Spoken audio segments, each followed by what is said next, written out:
Hello and welcome to another episode of It Never Ends with me, Andrew. It is my good buddies, Alex, and my good buddy, Billy. How you doing today? Hello. You didn't even mention the onion. I'm offended. I'm doing good. I'm not offended. Onion's always there. It's just Onion has to always be here because he adds so much to the conversation. exactly. It's a constant. I don't even need. He needs no introduction or anything like that. So, yeah. I was like, we wanted to have our good buddy Billy on talk about the thing that we've been really excited, and we have him to blame was Twilight Imperium. We're going to talk about Twilight Imperium. I figure we would, just because we had you on. That sounds great to me. I love Twilight Imperium. It's such a silly, lovely way to use up an entire day and not have time to do anything productive. Absolutely true, 100%. So I was like, anyone that doesn't really know what Twilight Imperium is, it's basically just like this giant board game where it's like you're kind of going across the galaxy in a way and just like trying to make claims across the galaxy. I don't know, or just like working your way towards it. Doing missions. Like Missions, objectives, yeah. You're participating in politics, warfare, trade, all sorts of stuff. You want to try and make the biggest space empire you can, and it's like the nerdiest, stupidest, most space opera board game I've ever seen. It's got elements of Risk, Catan, Monopoly, fucking shoots and ladders, everything. Yeah. It's great.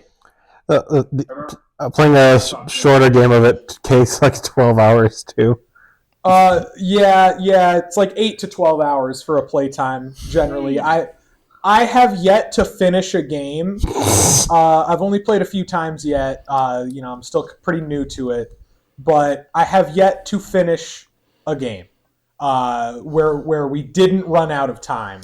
But like, it's also the fastest 8 hours I've ever spent, like every time consistently. It's so much fun, and time flies when you're having fun. Exactly. It really does. And then, we've never seen the second objectives or like the tier 2 objectives where they were 2 points. Yeah, the way the game works is basically there's 10 objective cards throughout the game, and you reveal a new one every game round. And for the first half of the game, there's level 1 objectives that are just worth 1 point.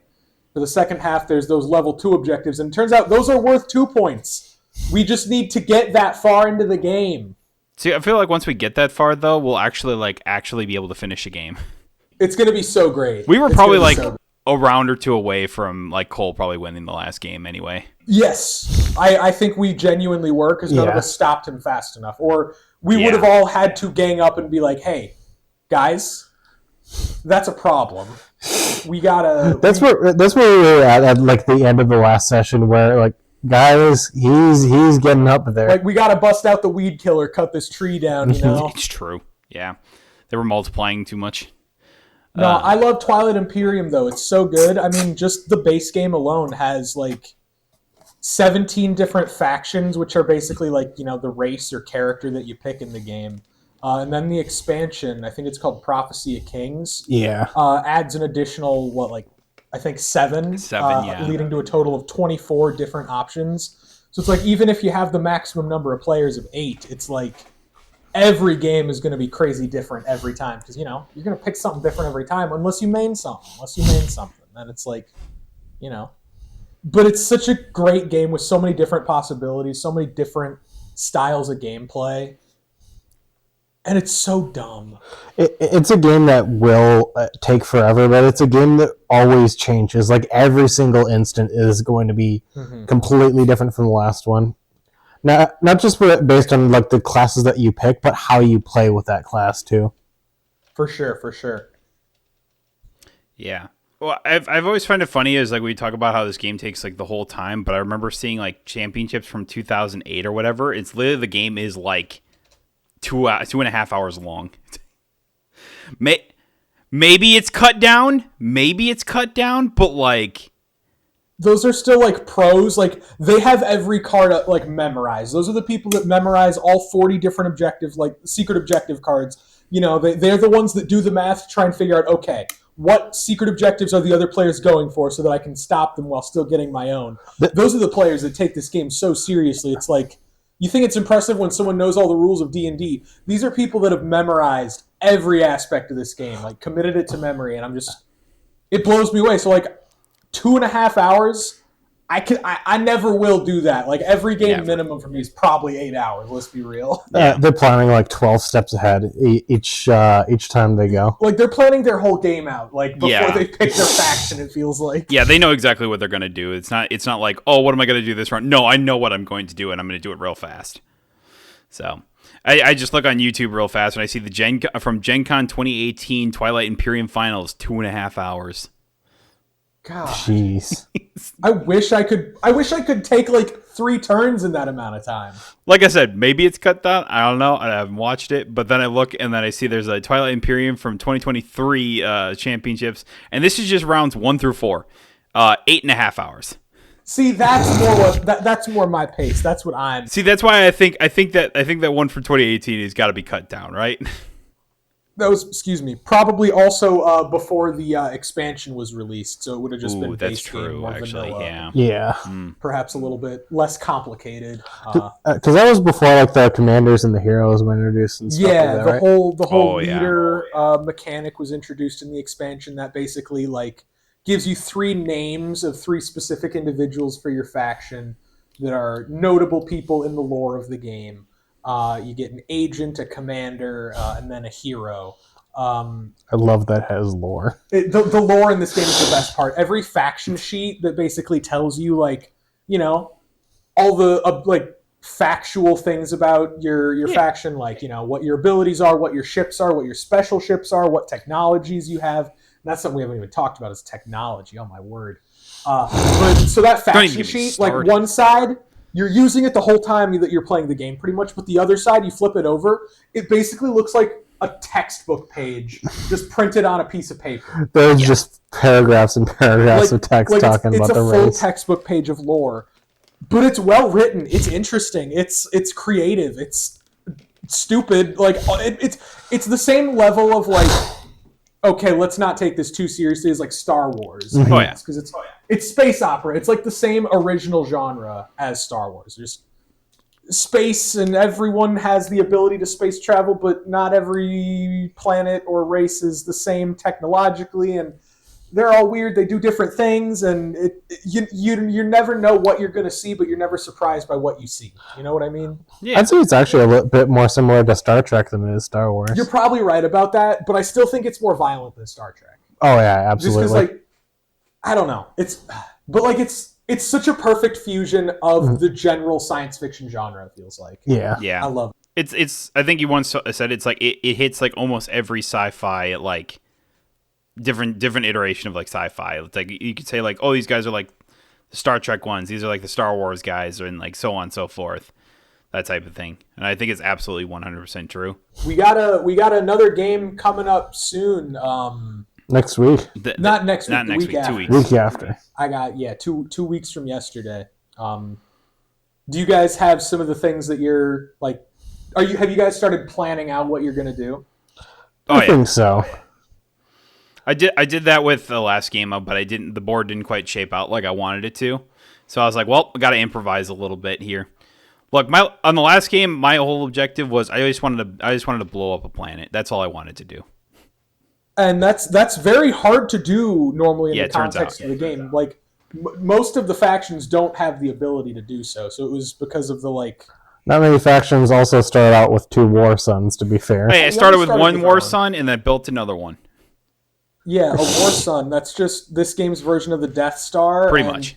If you have a specific faction, they have an ability that lets them destroy an entire planet. The same way that Grand Moff Tarkin ordered the destruction of Alderaan in Star Wars: A New Hope. Exactly, and that's great. And that's why you're going to send your one little fighter in to destroy my war sun, and it was going to be great. And it was going to be, we had it all planned out and everything, but everyone had to fuck everything. It was just, God damn it. See, next time we try for that maneuver, I'll play as the faction that resembles humans, because I feel like that might help. Yeah. I was playing some weird snake people that had telepathy. Yeah, you were always going first. It was really throwing off the initiative order. Yeah, no, that was the weirdest part of that game for me. Was like, oh, I always go. That's not normal. Yeah. It was fun. How did it make you feel to always go first? Really good. I'll say it. Real good. Except for the last round when I took it from you. Yeah. I learned my lesson. Don't sell that note. A big part of the game is trade, and every player gets these little cards. You can just trade out to people for favors, basically, that you have no choice but to follow up on. And I sent you quite a sweet little treat, and you saved it for the perfect moment. Exactly. But then the initiative order was correct because I picked leadership that time, so I was already going first. That's true. You returned balance to the galaxy, if not but for a brief moment. I brought balance to the Force only to send it into darkness when I blew up a planet that I was really hoping to do. That's true. Amen. Hey, everyone's got the one thing they want to do. It may not always be winning, but it's great. Exactly. I mean, my primary objective that last game that we played, it wasn't completing any objectives at all. I kind of just did them accidentally. My whole thing was I'm going to build a whole bunch of ships and then conquer everything that I possibly can. You were going to capture a bunch of ships, then build them all. Oh, yeah, basically. My goal near the end there was to get to the other side of the galaxy so I could capture a war sun. That didn't end up happening, but next time. Next time. Don't worry, I'm sure we'll all get to war suns by for the 8-man game. Yeah. At least one person has. Somebody's got it, right? It's not going to be me. I have my plan pretty well thought out for what I'm going to do. At least as long as I get the faction that I want to get. Yeah, same. It's like I won't care about war suns with the one I got, but we'll see. My faction, it's weird. They like to hide in asteroid fields. It's true. You're planning on playing the nomadic people though, like the people that just don't care about their home planet, right? Yeah, that's correct. The name of them is the Clan of Sar. They're like dog people, kind of. I've discovered by researching their lore, and basically they were kind of the working class, almost slaves of the galaxy for a long time. Downtrodden. They're workers. They mine. They deforest. They scavenge planets for resources for the benefit of the galaxy. But then they had some messiah, their savior, come and kind of liberate them. So now they have a little self-respect and they'll stand up for themselves. And they want to prove that they have a voice to be heard in the galaxy. They deserve a spot at the council as much as anyone else does. Exactly. But also, like, their home world is straight up just 2 giant meteorites. So, like, what do you expect? They live on Pluto. I mean, the equivalent of it's not a planet. See, yeah, that's why they're mad. That's why they want to leave it because it lost its planet status. Sure, that tracks. Okay, I'll take that into account. See, you think it's the slavery part? No. It's just they're mad that that their planet lost the planet status. Exactly. Sure. How America destroyed the galaxy. Bro. It would be America too. It really would be. A Marzica. A Marzica. See, I feel like if humanity ever moves to the point where we can master like interplanetary like movement, basically, like if we could like actually like go through space or whatever, at that point, do you just blow up the Earth?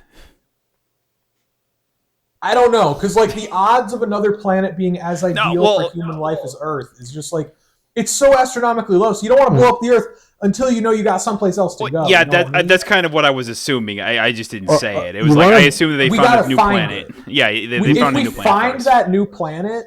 If we find that new planet, I think here's what would happen.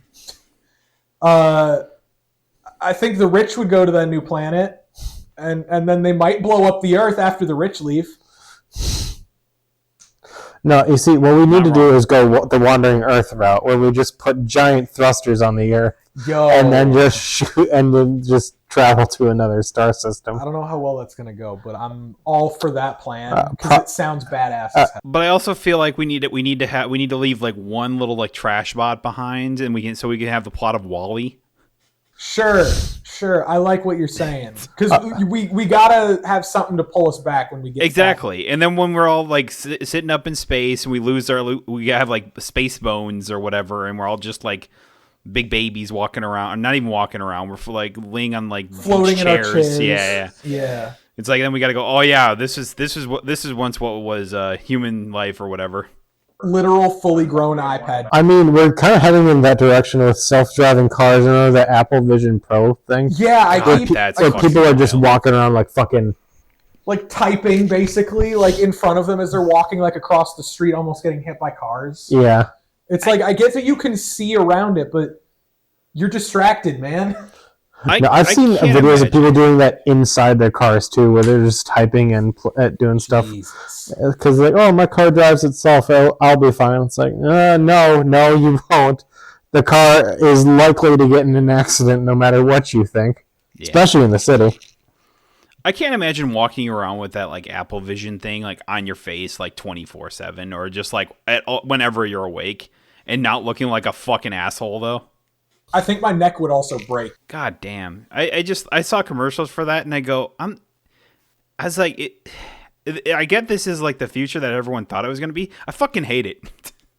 Yeah, we live in a dystopian future, man. It's true. We truly went down the dystopian future route when it came down to like the parallel universe we got, right? Yeah. Fuck. Something I always say to my wife is, I don't necessarily want to live to see the fall of America, but if I do, I'm not going to be mad. Right? It's like, at least it's interesting times, you know. Yeah. I can cook food. Hey, you know. All right. I mean, it's fine. What are you doing at? I'll just go to Canada. It's electricity. Here's my whole perspective on it. So WALL-E was kind of like our, warning as to this is probably how it's going to go down. And it's like, oh, it'll never happen, and it's happening. It's happening right now. Well, the way I see it is, if I have to spend my later years just kind of chilling out, picking up garbage with a WALL-E robot, I could deal with that. I could deal with that too. And it's like the entire planet is owned by Disney and Amazon.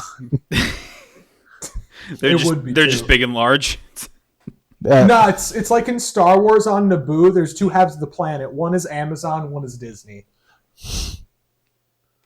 So you got the one half that's the fish people. So which is which in that scenario? Is Disney the fish people or is Amazon the fish people? I think Disney's the fish people. Mm-hmm. No, I don't know. It's a tough one. It's like Jeff Bezos has to be a lizard person, which is really close to fish people. Right. That's my one like thought there. Yeah, I agree with that. Here's my prediction. It's gonna turn into an Twilight Imperium IRL, right? Where it's going to be like, instead of the different factions, it's going to be Amazon, Disney, Apple, Microsoft. The different corporations. And instead of Micantol Rex, it's just whatever the fuck is left of Earth. Yo, the core.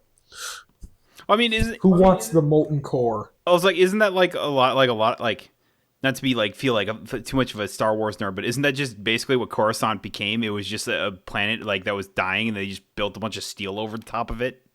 As far as I know, that's accurate. I'm pretty sure that's pretty accurate, because I remember, I think it was Mandalorian season 3 or whatever. They went to like this one tree or whatever, and this is the only vegetation of light on the whole planet. And I'm just like, that's it. What the hell you got there? That's a birthday cake. Are you jealous? Too nice. Are you jealous of the birthday cake? Not really. I'll mail you some. You'll mail me some? I'll mail you some, yeah. I feel like it'd be just easier to wait until Sunday when I'm at the Rocks. Bro, it will come so much later. If I mail it to you, it'll be there in like 2 days. Yeah, it'll spoil if you wait that long. Yes, it is, bro. I will pay for good postage. I want you to have some birthday cake. It's no one's birthday. We get like a wooden crate for a single slice. What'd you say? We get like a big wooden crate, and inside is just a single slice. A pallet, and it's just one piece of cake. It's like a small piece, like a fucking sliver too. It's not even an impressive piece. I feel like a semi truck to bring it there. The box would weigh more. The box would weigh more than the cake. I feel like that's the trap you send to like Elon Musk, just to see if he like goes in the crate to get the cake, and then you like rig the box to close behind him, and it says return to sender. Bro, it's like getting a cat to get in the cat carrier to go to the vet. You got to throw treats in the back, and it's fucking chocolate cake with Elon Musk. Yep. I like that image. That's a good image. Yeah. We got to send him back to hell before he makes those Tesla bots a real thing. We need to get Doom Guy to kill him. Have you seen how garbage the Cybertrucks are just are, I guess? Yes. They're doing horribly now that they've been released into like the consumer market. I mean, they look ugly as shit. So they're ugly. They were advertised to have, I don't remember the specific like specifications on it, but it was like over 300 miles drive time for the battery life. Yeah. It's hitting like 250 at best. I guess something is happening to it where they're going to have to like reduce the mileage even more by I think like an additional 10%. Maybe that's just if you don't do the upkeep on it. It says in the owner's manual you're supposed to wash it and dry it properly every day because the body is made of stainless steel, and if you don't, there will be a lot of corrosion on it, i.e., rust. It'll just chip away. It'll look like shit. All the sharp edges on it are not necessarily filed down or dull. Some of the edges are just a little too sharp, according to some reports. And it's ugly as shit. Look at it.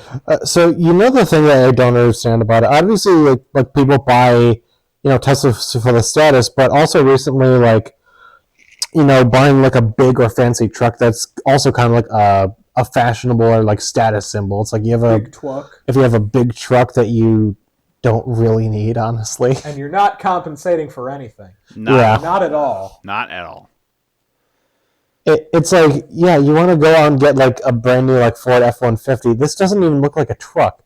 It looks like a big ugly car. It really does. It does. Imagine rolling up to a construction site in that fucking thing. Imagine how many people would just laugh at you. The Lamborghini. They would think you're not SUV there looks to work. Like they think you're the boss or something like that. I would feel like because they're construction workers. Who the fuck do they care to buy this shit? If a foreman showed up in that, I think they just laugh at him. Off the job site. Yeah. That's exactly what would happen. Absolutely, 100%. Like they think you're the corporate dickhead that's telling them that they're doing all their jobs wrong. It's like, whoa, careful there, boss. There's dust in there. Don't want to get in on your fucking shoes. Yeah. Dipshit. Exactly. Fucking dipshit. Speaking of dipshit, Alex, you're going to have to get a new game pretty soon here. You're pretty excited about it. Oh, yeah. It just came out, last week, and it's getting rave reviews? I didn't spend the last couple of weeks talking shit about it at all. No, what game is that? What are you talking about? Not at all. No, I don't. That's why I'm asking. Suicide Squad. Oh, the Suicide Squad kills the Justice League? That's your most anticipated game of the year so far? No. What is your most anticipated game of the year so far? Probably Hades. Or if Hollow Knight comes out this year. Okay, sure. If. They've been saying that for years. I know, but I want it to come out this year. We're trying to will it into existence, Bill. Don't worry about it. We mentioned it for the past 5 podcasts. It's stupid. Well, how many of those games have you spent money on yet? I mean, I haven't spent money on Suicide Squad yet either. No, but you're going to spend money on it before you spend money on any of those things. I mean, yeah. I'd say that shows a pretty high level of excitement. Billy. What? I'm just trying to hype you up for the game that you're looking forward to playing. I mean, I'm looking forward to playing it with my brother, and he says the gameplay is fun. Hell yeah. I mean, I just looked on Steam real fast. It actually has a very positive rating on Steam. Does it actually? Good. It does. Okay. It really does. I know next to nothing about this game. The only thing I know is that I saw a clip on TikTok, and spoiler alert for Suicide Squad and the Justice League if you care. King Shark, I guess, puts on a Green Lantern ring at some point, and it looks really shitty. Like it looked last gen or more to me. I mean, at least it runs pretty well. Sure, it better. It looks like it's an 8-year-old game. They've been making this for 8 years.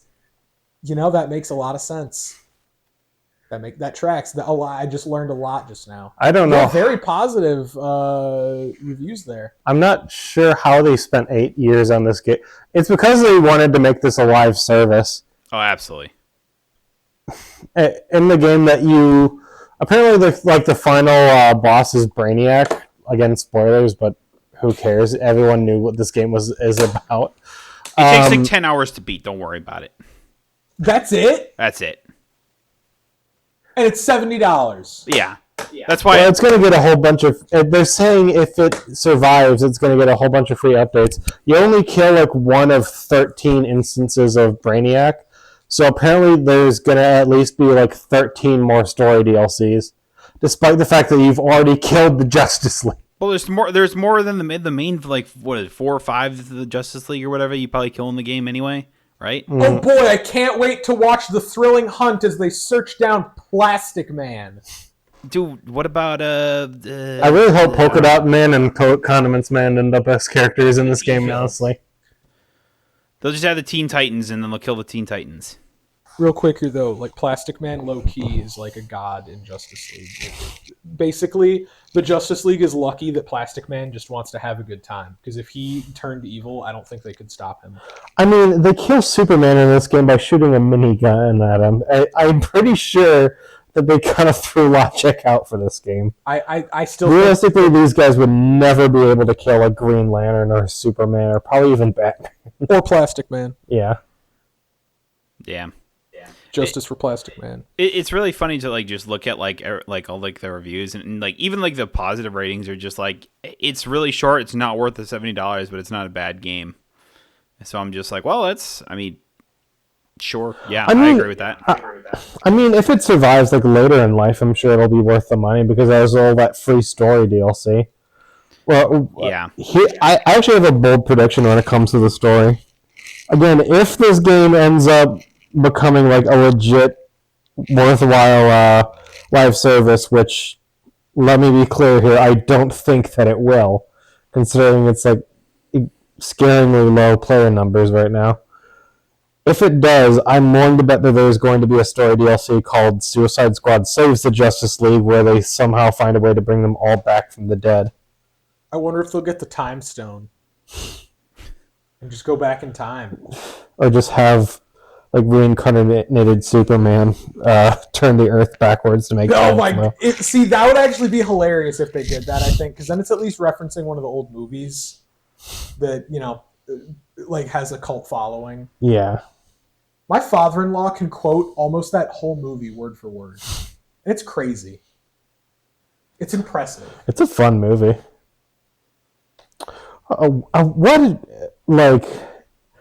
Obviously, was it just the want to be the Guardians of the Galaxy that made the Suicide Squad so popular? Because I feel the whole craze came out of nowhere. They had that one really shitty movie that came in for the DCEU. Oh, the 2016 one? Yeah. Then they made one good one.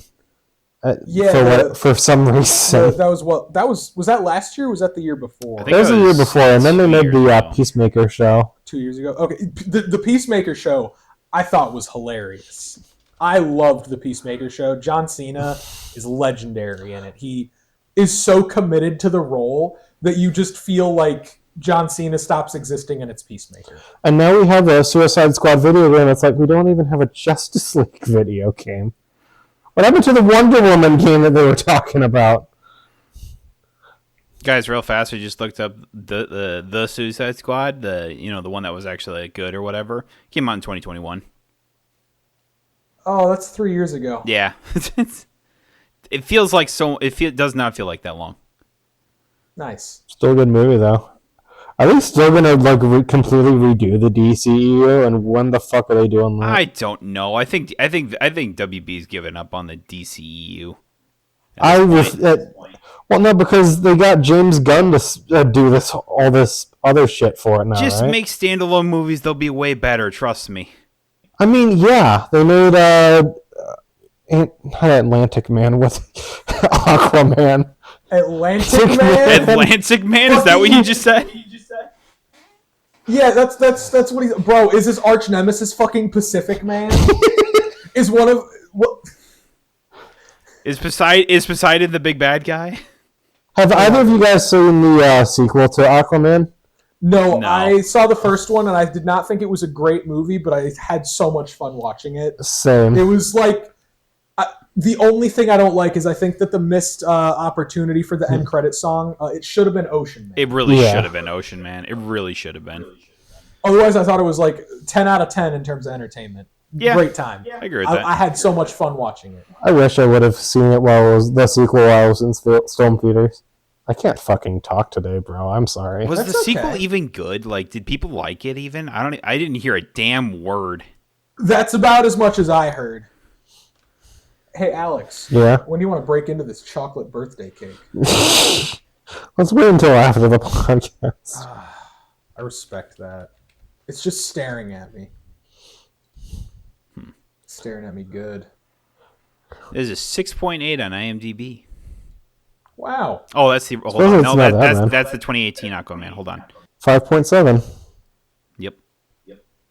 That tracks. I mean, it's Aquaman. It's not high art by any means. Yeah. Fucking Aquaman. And like classic like DC like stuff or whatever, the drama around Aquaman 2 was way more interesting than the actual Aquaman 2 movie. It feels like. Yeah, because Amber Heard was in the first one. She was not in the second one. Well, it says she's listed on the cast here.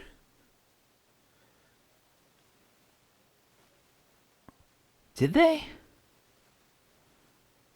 I mean, I'm looking on IMDb. She's she's on the top cast. For the second one? Yeah. Holy shit. I think the movie was filmed prior to that shit happening, so that might just... Yeah, I get that, but like... Well, I was also like, that's why I didn't want to watch The Flash either with like with one crazy guy. I already forgot his name is like Ezra whatever. I don't know. Ezra Miller. Yeah. Yeah, that's a whole nother can of... That is a whole nother fucking monstrosity that is just like, I cannot believe they fucking released the Flash movie with all that shit going on. They probably... I think we discussed this before, but I think they just invested way too much into it before all that went down. They were probably fucking furious with Ezra Miller. I think I would have at least considered watching it if all that shit didn't go down, but... Yeah. I remember seeing the trailers and going like, that does not look good. I mean, the Batman stuff looked fun, but... Yeah. Fun. It looked fun, but I'm going to watch a Flash movie to watch the Batman? I was excited to see Michael Keaton, but like I was also reminded that he's gotten old. Yeah. He can just stick to playing the Vulture. Or like Ray Kroc, the founder of McDonald's. What other like really good movies was he in? Michael Keaton? Yeah. He was in Spotlight. That movie was fucking amazing. Yeah. That's the one where it's about finding out the Catholic Church diddled kids. Well, not the Catholic Church, members of. Mm-hmm. Sorry, I guess that's not something I won't talk too much about that topic. You're all good. He was in Morbius? Yeah, he was. Yeah, he was the end credit scene, right? Oh, Birdman. That's the movie that I was thinking of. I mean, he was also Vulture though in Spider-Man. Yeah. Well, I did not know he was in Cars. Wasn't the end of Morbius? They had the end credit scene with Morbius like meeting up with like Michael Keaton's Vulture and going like, "What the hell is happening?" Something like that. That's what I thought I remembered hearing. Yeah, I remember seeing, and then I think it was like Evan or something that showed me like the end credit scene or whatever, because he was just like, "You don't have to fucking watch the movie." I was planning on watching the damn movie, but I was just like, he showed me that, and I went, "What the fuck is happening?" It's like we got the same actor to play the Vulture in a different like Spider-Man series or whatever. If we're saying that, I don't fucking know, man. Kachiga. He played Chick Hicks. Michael Keaton is Chick Hicks, a.k.a. the green car who says Kachiga. I can believe that. The asshole from Cars that you don't like. Like, he's the one of the three assholes from the beginning that you don't like. You know, Lightning McQueen, you love him. The blue guy, Dino or whatever the hell his name is, he's cool because, you know, he's the old-timer. He's been doing this for a while. And then you got fucking Chick Hicks, who's just like Kachiga with his stupid mustache. Oh, God. He's an asshole. Don't worry, I'm on Michael Keaton's IMDb page right now, and I'm just scrolling through movies or whatever, and he's also in Herbie Fully Loaded. I forgot he was the dad. Oh my god. That was a good movie. I wouldn't say that. I would not say that at all. I would say that movie had Lindsay Lohan, and I learned from a young age that I liked girls because of that movie. What is happening on your TV, Alex? This is this is a music video. This is actually a really good song. I'll show it to you afterwards. That makes sense. Sorry, Andrew. The TV's just like on here but muted. Yeah. So I'm just like, things are happening, and it's a music video. Tudo Cinema Club. What You Know, such a good song. Okay. I listen to this all the time. All right, let me put on something stupid. I'm sorry. No, you're good. I was apologizing to Andrew too. Why was this recommended to me? Great playlist for this. Maybe not the best playlist. No, I don't want to see that, Alex. Billy, look away. Okay. Oh my God, Andrew. I don't want to describe what I was just showing, but goddamn. Okay. All right. Here we go. That was a cat, Alex. I understand that's what it was, a cat, Billy. There was a stick coming out of that cat, Alex. That wasn't a stick, Billy. Alex, what was that? I feel like I need to clip you saying that real fast. Like, I just need to... There was a stick coming out of that cat's ass. If it wasn't a stick, what was it, Alex? It was a tapeworm. Oh, yeah, that's even better. That's even worse. I mean, it's not like I was looking carefully. I told you to look away. Alex, thanks for showing me a cat getting a tapeworm pulled out of its fucking ass tonight. Hey, you learned that I can check that one off the bucket list. You learn something new every day. And now we're watching this video of a guy making mac and cheese. No, grilled cheese. I know how to make a grilled cheese already. I know, but this is a satisfying video of a guy making a chorizo grilled cheese. A chorizo grilled cheese is not a grilled cheese. It's a chorizo melt. Oh. Well, he calls it a grilled cheese. Well, he's fucking wrong. He's just wrong. And he has been for 6 years, apparently. Oh, come on, let's see the cross section. I will die on this hill of a grilled cheese versus a melt. You can't add something to a grilled cheese and still call it a grilled cheese. It's no longer that. It's a melt.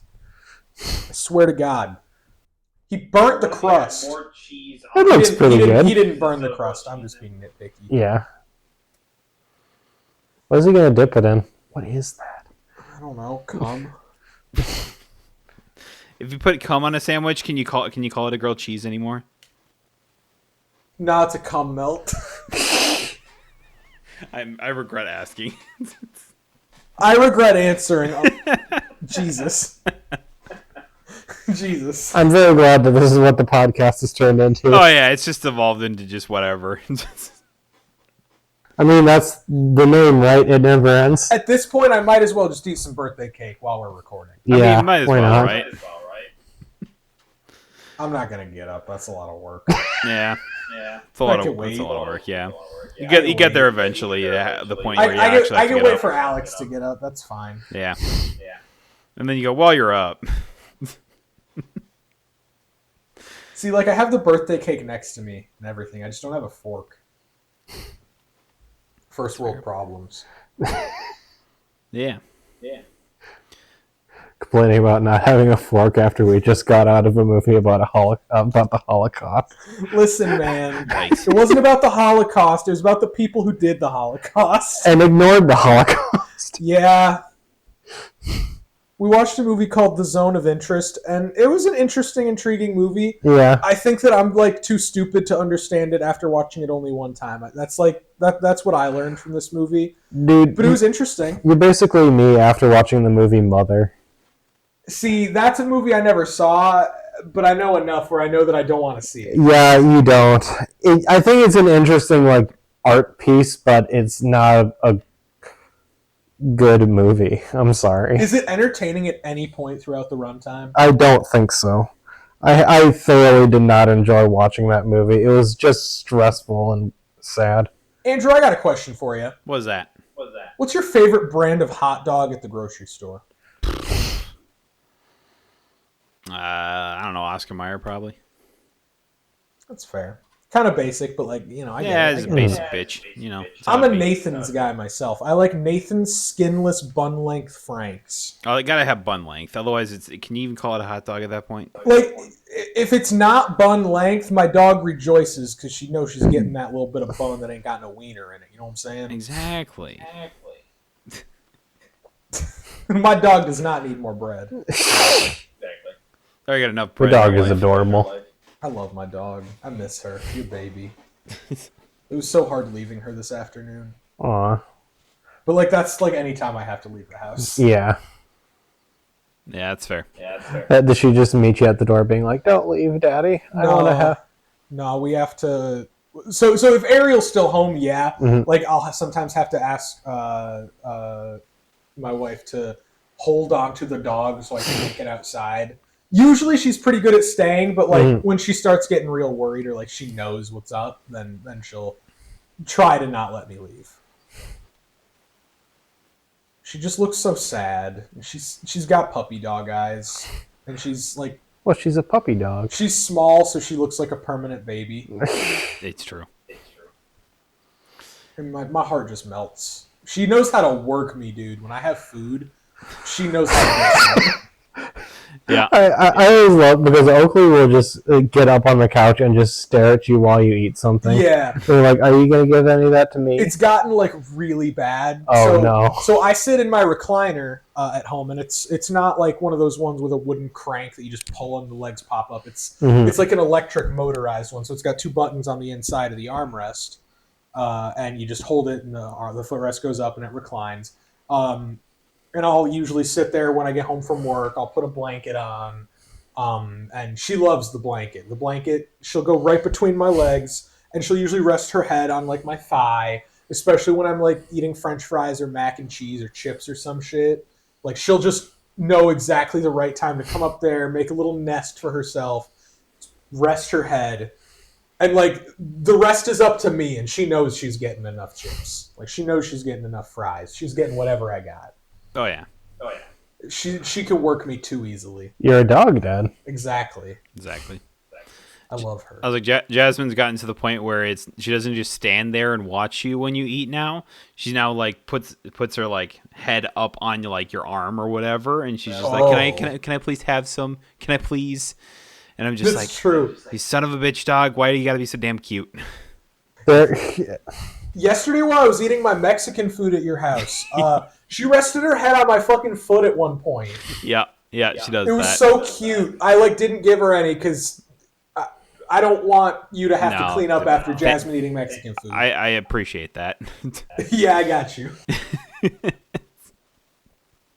When I remember when Henry came to it was when he was a really old dog, but at that point he didn't even ask for food anymore. He would just go up and just like start eating food off your plate.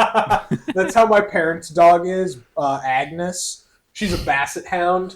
So like, that's always classified as a medium-sized dog. Mm. That's not a medium dog. That's a big dog on tiny fucking legs. So like, it is only like a foot high at most usually. But then it's like fucking 4 or 5 feet long. So that thing can jump up on the put its head on the countertops, no problem, crane its neck, eat like half a pumpkin pie, and then go down and get a drink of water like nothing fucking happened. That's happened a few times. I believe it. But I love basset hounds. They're the dogs I grew up with. Exactly. It's like the dogs, they always do all this thing, and you just go, God damn it, but then you go, God, why are you just so damn cute? Yeah. It's like the message of Marley and Me, right? Oh, don't make me cry. It's a dog that will, do weird and crazy things, but you love it at the end of the day. It goes from God damn it, Marley to God damn it, Marley. You know what I mean? Yep. I have a confession to make. I've actually never seen that movie. It's all right. It's Owen Wilson, and he says "wow" a few times. That's just Owen Wilson. The reason I've always been so scared of watching it is because of how sad it is. It's so Marley and Me is not the hardest one I've ever seen, but it's like. What's the most heartfelt dog movie that you guys have ever seen? You ever see Hachi, A Dog's Tale? No. Hachi, A Dog's Tale? Hachi, A Dog's Tale. It's based on a true story. Of course, it's a dramatized for movie. But basically, there's a man living in Japan, and he's like an English professor or something like that at a university. Wait a minute, I feel like I've heard of this before. And he rides the train to the university every day for work. And then at some point, his wife or maybe kid gets him a dog. It's an Akita dog, the one of the national breeds of Japan. It's basically a giant Shiba Inu, like big size one, like German Shepherd size.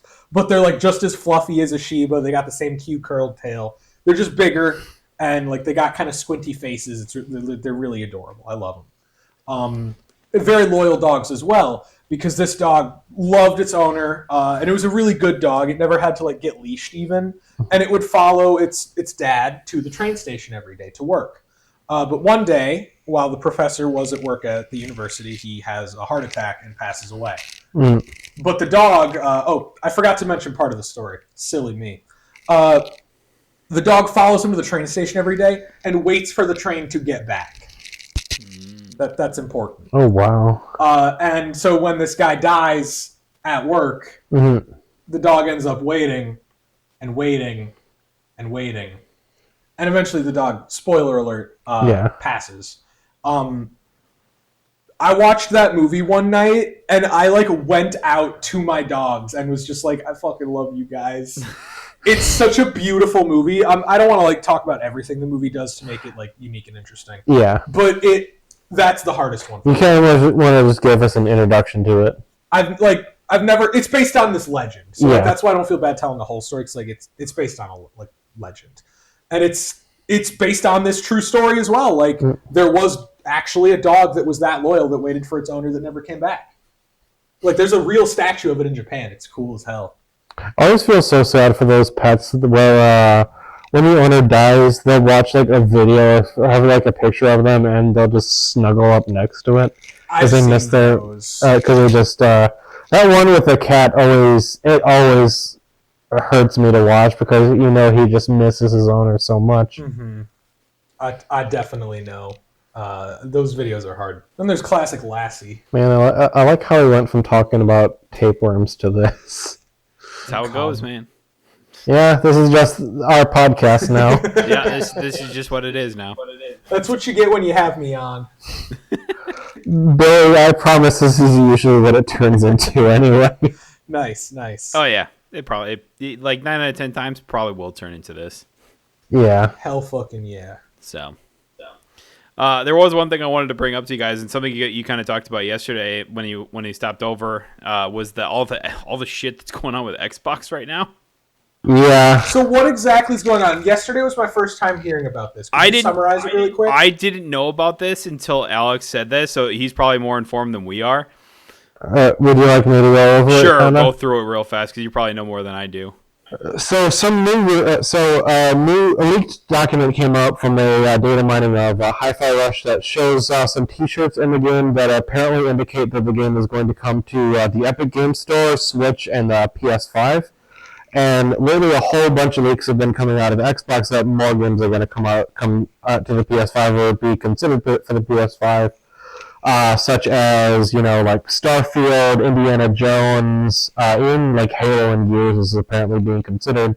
And people are thinking that Microsoft is going to completely 180 on their strategy where basically everything is going to come to PlayStation. Maybe on a basis of 6 to 12 months later, but even then, that's still pretty much them going full third party. Apparently, they're going to have a business showcase where they talk about the future of Xbox next week. Still, though, it's one of those instances where there's no smoke without fire of some sort, right? It just leads me to think that this is at least something that they're thinking about over there. That's really interesting. As someone who owns a PlayStation 5 but not an Xbox, that's good news for me. Yeah. It means that if I want to play Starfield, I don't need to buy a whole new other console or like worry about if my PC has like high enough specs to run it at the performance levels that I'd like to run it at. Or at least, performance levels that compare to a console, I should say. And Halo, if I can get like the Master Chief Collection even on PS5, and if they manage to like somehow translate haptic feedback, because that was the thing I loved about the PS5 is I'm a fan of the haptic feedback from the controller when games have it applied, which is just a little too rare for my taste. So if Halo manages to get that, if they made the best version of Halo on PlayStation, that would just be so humiliating. That'd be so good historically. The only thing that I think I mentioned this yesterday, like I have no issue with games going everywhere and everyone being able to play them. The thing that worries me is at that point, like Sony would pretty much have a monopoly on the games console business. Minus like it's like Nintendo. Obviously you have Nintendo, but they're kind of in their own league, really. And it looks like they're going more of the like keeping the handheld hybrid route. Kind of by the sounds of it, because I mean, there's been nothing but leaks, nothing official, of course, but like rumors for the Switch 2 have been popping up this year. Yeah. So it's like that sounds to me like they're probably going to end up staying in the handheld hybrid area, where PlayStation, you are kind of right, I guess they're really starting to dominate as long as all these Xbox leaks are accurate. If these Xbox leaks are accurate, and I hear some people say like it's not going to matter because people will still want the Xbox for like Game Pass, and you still get the games first there. And it's like no one's going to go out and pay $500 for something as menial as that. I'm sure some people will. Not enough to make a huge significant difference. No. That's where I'm at, and the issue that I have is like PlayStation is already considering making games like $100. If they're so far ahead in the console business that Microsoft isn't even competing anymore, I would say like even in the next year they could be like, oh yeah, sure, we'll make the next God of War or Gran Turismo $100. Why the hell not? What else do they have? What are they gonna do? Not buy it? Not buy a PlayStation? Yeah. Yeah, it'll be interesting. It's like at that point, it's like. Yeah, like you guys were saying, it's like, does anyone ever get an Xbox? And it's like, I don't believe so at that point. Probably not. At this point, I still haven't felt compelled to get one, or I've never felt it necessary to get one. And how long has it been out? It came out in, 2020, 2019? Yeah, something like that. Yeah. Because the thing that confuses me, too, is the timing of it. Like, they just got all these studios. They have a bunch of games coming out this year. Like, they have Fables coming out this year, Avowed's coming out this year, they got Hellblade 2 coming out this year, and yeah, I don't know why they picked this year of all years to go full third party. And it's like you just completed the Activision Blizzard stuff. Like that was like 68. What was it? $68.7 billion. Yeah. Like Jesus Christ, man! Like you paid all this money for this to have like. I'm guessing they just want like immediate returns on it is the whole thing, but like that was never going to be the reality where you just make all that money back instantly. You're not gonna unless you were gonna release like remastered versions of beloved Call of Duty titles, basically like multiple, not even just like one. It would be like. What is it, like World at War or whatever? Like, I don't know. They don't need to go any earlier than World at War either, like, realistically. Nobody really cares about Call of Duty 1 through 3. Yeah. World at War was the first one to introduce zombies. With Modern Warfare? I don't know. Yeah, it would be like World at War, Modern Warfare 2 and 3, Black Ops 1 and 2 probably, but it's like... Like, could you imagine them just, like, putting all those remasters out, though, at the one time, though? I mean, it's all the same fucking game. They should theoretically be able to. Yeah, I don't see why. Yeah, but it's like, that's the idea. It's like, oh, yeah, this would get us back our, $68 billion or whatever. And I go, well, you ain't going to do that. I think it would get them that money, though. That's the thing. If they brought all these games over to the PlayStation, in like one big package, it probably would. Fucking slap a $70 price tag on it, include 2 or 3 Call of Duty games that are older games. $70? Yeah. Let's slap $100 on that bad boy if it's gonna have all those games. Yeah, if it's gonna have all 100 easily, and people will pay it. If new games are already gonna cost $100, like why the hell not? Exactly. Like 5 old games for $100, like parents theoretically would see that as a value. Yeah. Yeah. I mean, it's 5 games for the price of like not that much more for a current AAA game. So, and the parents at that point will be the people that grew up on those games too. So like, shit, that's true. They'll be didn't even think about that. Yeah, the squeakers are growing up, man. No, don't play the tapeworm video again. Sorry, Andrew.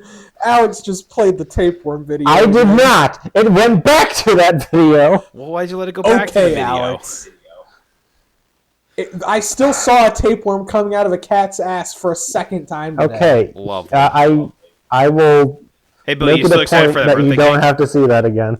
I am still excited for that birthday cake. Nothing can help that go away except for eating the cake itself. Will that make you forget what you saw that twice?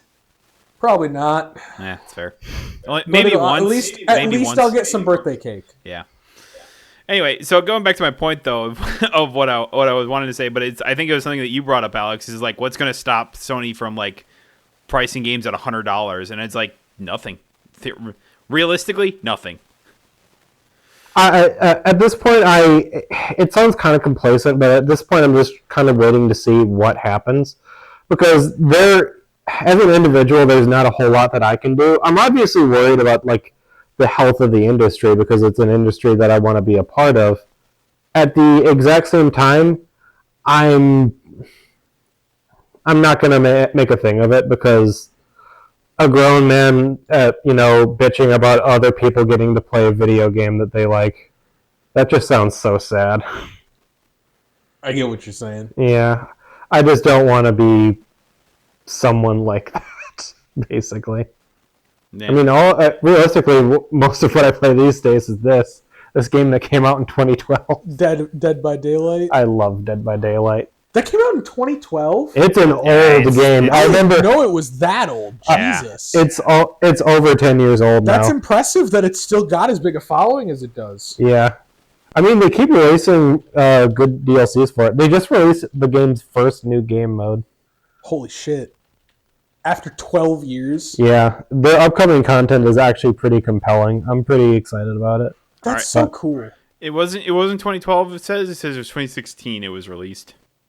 Oh, 2016. That's still a pretty long time ago. It's still 8 years. It's still a good chunk of time, but it's not quite 10 years yet. So if Xbox basically goes into non-existence or something like that, or nobody really gives a shit about it anymore, it's like, will we ever see like another console? Like, will some other like console that we don't know of yet, like, does like Atari try to bring back the Atari? Yeah, is the Jaguar coming back? Is Sega gonna get back into it? Is there gonna be a new Sega Genesis in like 2025 or 6 or something? It's like the fucking Sega Regenesis or some shit. Can I make a completely serious prediction here right now? Do it. So I think Microsoft might make like another like Xbox streaming box or something. Yeah. I think there will be one more like traditional PlayStation, like a PlayStation 6. After that, I think it's actually just going to go all streaming. I could see that. This generation of consoles, I think it at least has another good 5 years left in it, right?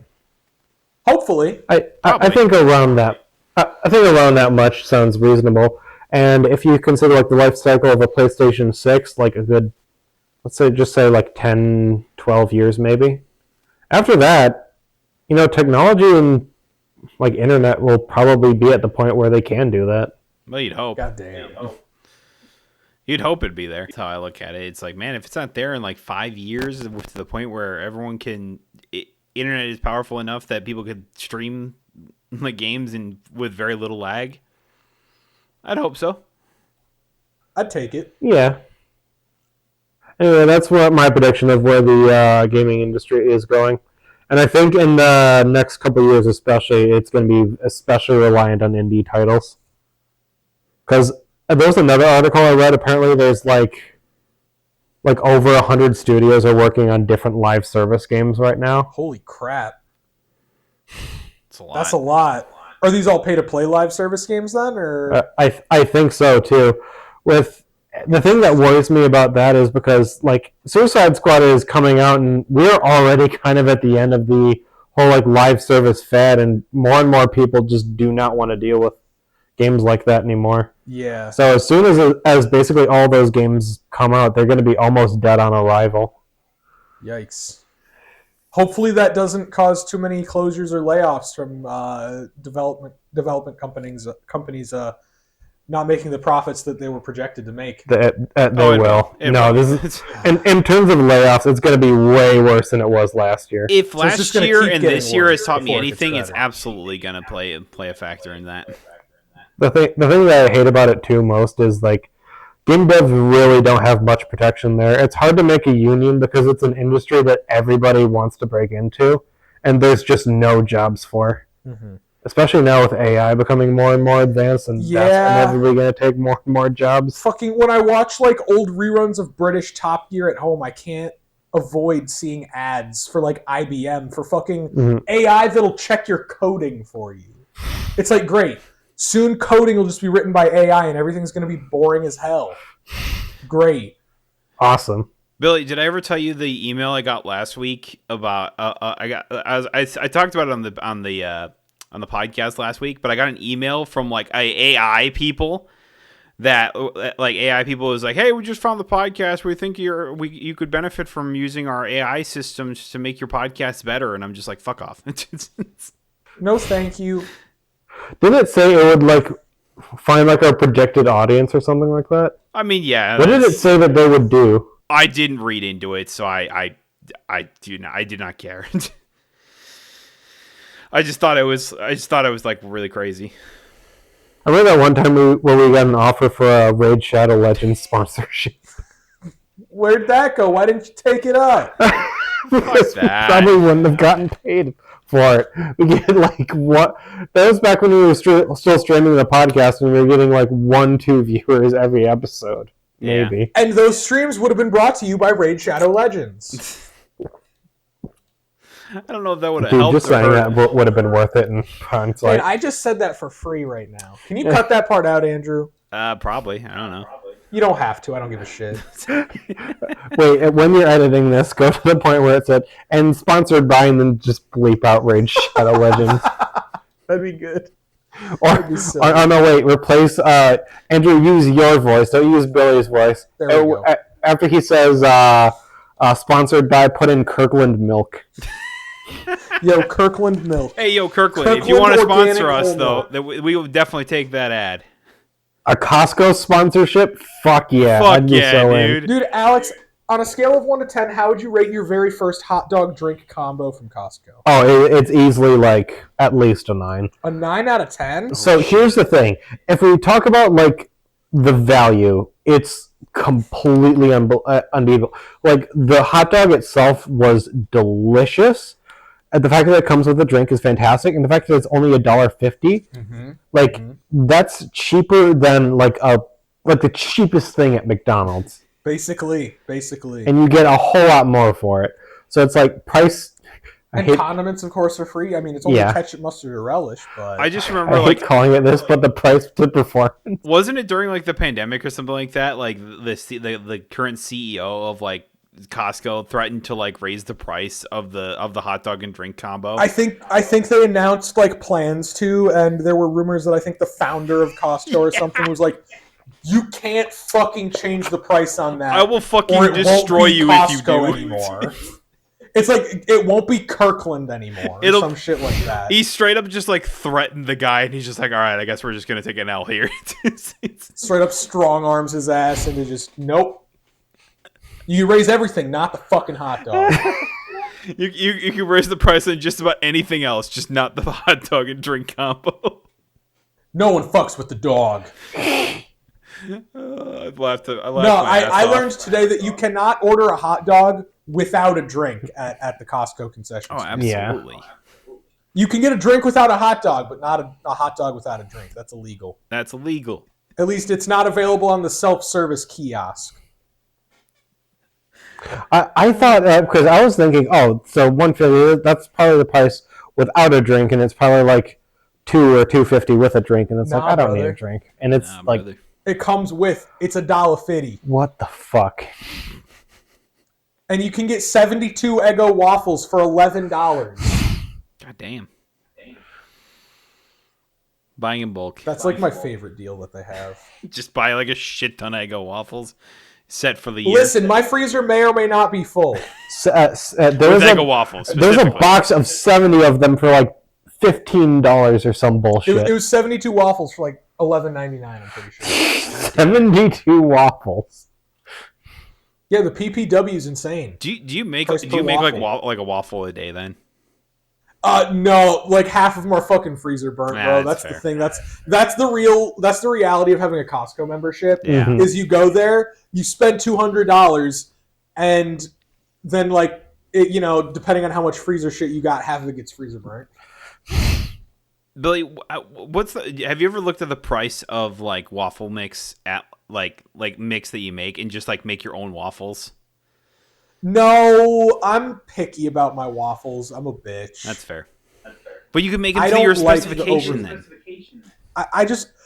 I've never found a waffle iron that doesn't make them too thick. You know what I mean? Yeah, I got you. Every waffle iron I've ever found makes them a little too thick for my taste, to the point where if you put syrup in it, it gets the texture of a wet sponge. You know what I mean? Yeah, I got you. Like diner style waffles do that, and I've never found a waffle iron that's like thinner than diner style. So like the bed and breakfast, you never get the waffles whenever you have like when you have the complimentary breakfast. No, so at a hotel, I have done like at the continental breakfast, I've done that like once or twice, but it didn't hit. I don't know. That just made me think last time me and when we went to IMAX to watch Oppenheimer, me and Evan both got the waffle, and you didn't get the waffle. I thought that was really weird at the time. Yeah, it's because I've done it before at hotels, and I didn't like it. No, I'm at hotels. I'm very much I'll toast a bagel and I'll put too much cream cheese on it, and that'll be my breakfast. And I'll have about 4 glasses of milk with it. And that's maybe a blueberry muffin. They had sausage at that breakfast, though, so I had some sausage. Yeah. I didn't take any scrambled eggs because they looked like they'd been out too long. We need to do a thing one day where we go to the continental breakfast dressed in like a suit or some shit. I'll have what I'm having. More people should do that, like, right? Like, some people should just like walk into the lobby, pretend that you just came down from the elevator, like go up the elevator and then come back down like 5 minutes later, and it's just like, oh yeah, I was like, I'm staying here, or whatever, so I'm gonna get my continental breakfast and then head out for the day. Yeah. Or like, what's stopping you from, going into the hotel, taking the elevator up to the second floor, like doing a lap in the fucking hallway, and then just going back down for breakfast? Yeah. Like, literally, wait 5 minutes. They'll be like, oh, he just ran up to his room and then got breakfast. Yeah. It's just Like, who's gonna fucking go to the goddamn lobby bathroom? who's gonna stop that? I mean, really. They're not going to be like, oh, you're not staying here. I mean, don't look like you're homeless, but like you could get a free breakfast that way pretty fucking easily. Just look like you're like a businessman there on like business, Bro, go to a thrift store beforehand, buy an empty suitcase. Ooh, you're right. It's like you put just like your utensils and shit in the suitcase. You get your like shitty waffle or cereal in like that plastic bowl and pull out like a silver spoon from your briefcase. Yo, fuck. This has got to be like a YouTube channel, right? Where like people like go to hotels just to like review the continental breakfast. Andrew, I think you just had a really good idea for a YouTube channel. Yeah. It's got to be a thing, right? We can't be the first ones to ever think of that. Right? I mean, we're the first ones to get the podcast name It Never Ends fucking somehow. So I'm sure we're the first ones to have this idea. Dude, your guys' theme for this podcast should be the never-ending story. Because it never ends. My dad could be a dick sometimes when I was a kid. Because I remember when we were talking about Never Ending Story now, and he was like, "Oh yeah, it's a movie that never ends. It just keeps on going and going and going. It has no ending." Bro, that movie's great. It was on VHS, and I fucking believed him, and I was scared to watch it because of that. Alex! I was like 5, okay? I was young and impressionable. I can't even blame you for that. I watched that movie when I was 5. I like hid behind my dad's fucking recliner when it's the scene where the horse dies because I was so fucking like sad and like scared to watch it die again. It's like it doesn't matter that the horse comes back at the end; it still has to go through the experience of drowning in a swamp. Billy, I told you about the shark story with my dad, right? Before I've told you that one, but I'm not like remembering it at the moment. Andrew, have I ever told you that story? What story? I'm sorry. What? The story about the my dad and sharks. Yes, you've told that. Okay. One. I love that story. Classic. It's a good one. Guys, I'm telling you right now, we have $1 million idea. There's no one posting about reviewing Continental Breakfast. I look up Continental Breakfast review on YouTube, and all I get is the Key and Peele fucking like. That's it. Bit. Okay. That's it. Like everything else is from like 11 years old, and it's only a minute long, and like 4 months ago or whatever. But I'm telling you, we got $1 million. Now, idea. So if we do this, do we actually like book rooms at this hotel, or do we try to show up and like that be part of our rating system? Did they let us eat the breakfast even though we didn't stay there? Well, here's the thing. When you're starting the channel, then you do like the thing where you just like, all right, I'm gonna go up the elevator, wait 5 minutes, and then come back down, like pretend I'm there, pretend I like. But then once the channel gets successful, then we actually stay at the hotels. Or it's like, see, hear me then out we can on make this. the Maybe YouTube this videos. is like this is just like the details. But what you do is you show up wearing like street clothes, like jeans and a t-shirt or some shit with a suitcase. Yeah. Inside the suitcase, you have your suit. You got your tuxedo, whatever it is you're gonna wear. Mm-hmm. So you just go into the lobby bathroom, or not lobby bathroom. You go into one of the public restrooms down one of the hallways because every hotel's got one. Guys, I just realized we're hitmanning our way into a hotel. Exactly. We're Agent 47 going into the suit with a briefcase, going up into the bathroom, switching into street clothes, and camouflaging our way in. Yeah, it's just reverse because we're going to be standing out wearing suits, reviewing Continental Breakfast. Here's the thing. We got to do it like the what was the food reviewer that always like eats in his car or whatever. We take it out into our cars. Oh, I got it. But we're dressed up. Oh, yeah. So we take the Continental Breakfast out of the fucking car? Wait a minute. I just registered what you said to me. Yeah. we put it in the suitcase and then walk out of the hotel with it. I'm telling you, $1 million idea, guys. Just like spaghetti buckets. Just like spaghetti buckets. Great idea, spaghetti buckets. We could be that food reviewer, though. We definitely could do that.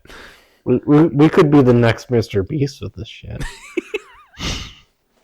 I wish I had that much money just to give away. God, I know, right? Or the amount of time to just do something stupidly long for no reason. I was recently just like, I don't know how the fuck I came about this, but I recently found someone told me that it was like, oh yeah, Mr. Beast started out doing like ridiculously stupid stuff that takes a ridiculously long amount of time. So before he got the money, he would just do something for like stupidly long. And then that's how he started.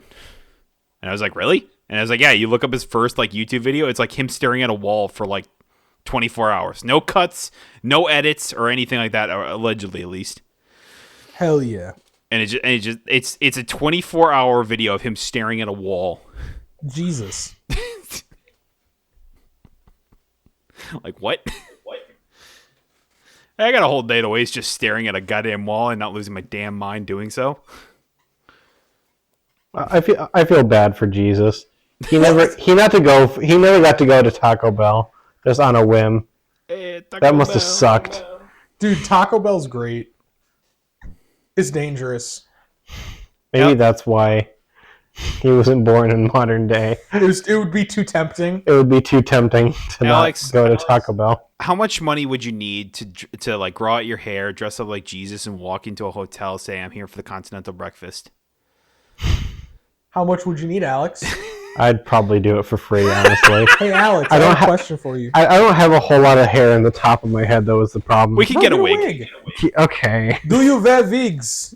Do you wear wigs? You will.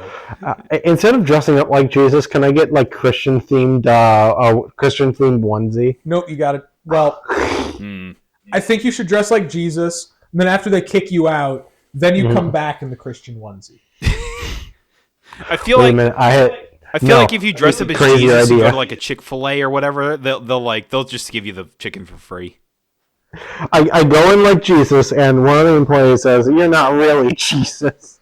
So I come back with 3 days later, with a bunch of like fake blood on me and like the crown of thorns, holding a Jesus cross Christ, and shit, being like, "Do you believe me now? I want breakfast." I don't think they'd give you breakfast. I think they would just call the cops. Okay.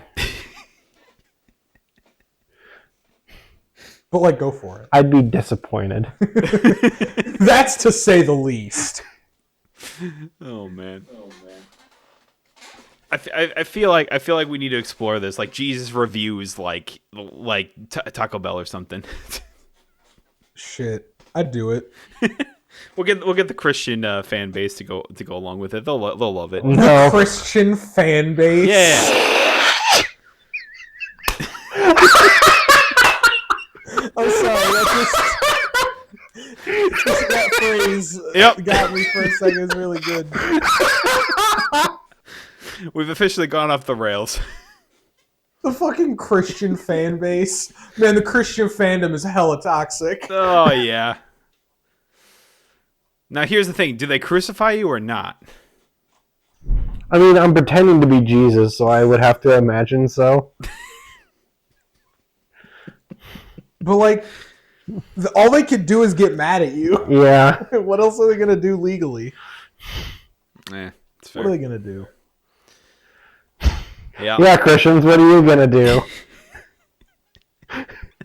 Let us know in the comments. Let us know in the comments. Good shit. Yeah, this Taco Bell was really tight. It tempted me like fucking you wouldn't believe. But they are open on Sundays, and I have to dock them points for that. Hey, yeah, exactly. That's the Sabbath. That's my day. Chick-fil-A, Jesus approved. Amen. Just like it says in the Bible.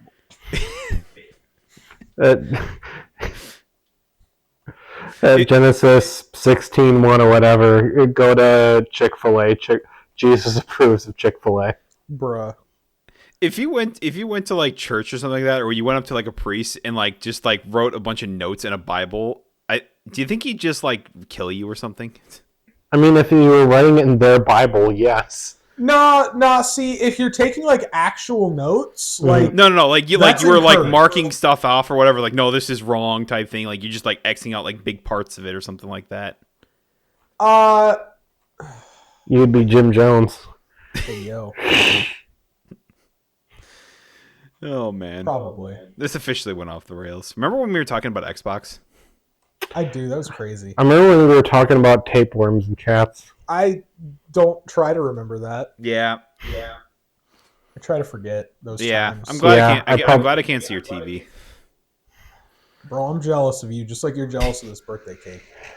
Hey, you're right. I mean, we're not looking at tapeworm cap right now. It's just like a guy running around in a castle. Yeah. I'll turn on something more entertaining.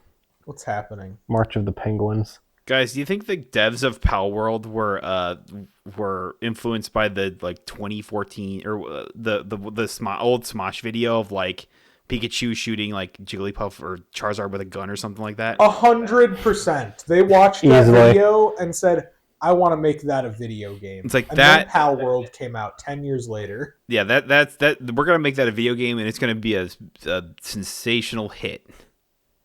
Exactly. You know the history. You checked the lore. Exactly. Like if I asked them today, that would be their exact reasoning for making the game. Hey, if there's any Pal World devs like listening to this, I'd love to have a chat with you. If there happen to be any of them listening. Or if anyone knows any of the Pal World devs that aren't AI. That aren't AI. Great specification. Tell me how you got one over on Nintendo too. Why don't you? Yo, amen. For real. Sorry, we're watching a milk tier list now. They just put skim milk in fucking A tier, and I don't trust the rest of this Yeah, list. how does that make you feel? Like, they don't know what they're talking about. Mm-hmm. Billy, what would you say your number one milk overall is?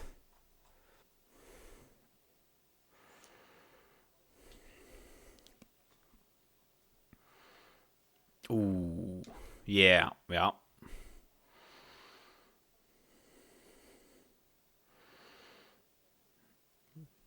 Yeah. More stuff needs to come in cartons. There's too much that comes in gallons now. It's just it's not as easy anymore. Cartons are great. Yeah, you get it. You know exactly what I'm saying. Exactly. I mean, we still have boxed wine. Boxed wine does still exist, and it makes a house party go round. If you're a middle-aged white mom, it's the perfect thing. Absolutely. If you're a bad mom, you love boxed wine. This guy gets it. He puts almond breeze on fucking C tier. As he should. And whole milk is top tier. That is correct as well. I wouldn't put coconut milk top tier, but that's because I've had like coconut milk straight out the coconut, and it's just like water. It's like milky water. Yeah. Andrew, what's your favorite kind of milk? It'd probably be like probably the 2%. Respect. Anyway, should we call it there? Let's see how. Let's just take a peek for shits and giggles before we do the outros. How long we've been doing this? It's about an hour 20. Actually, not as long as I thought. Okay. Yeah.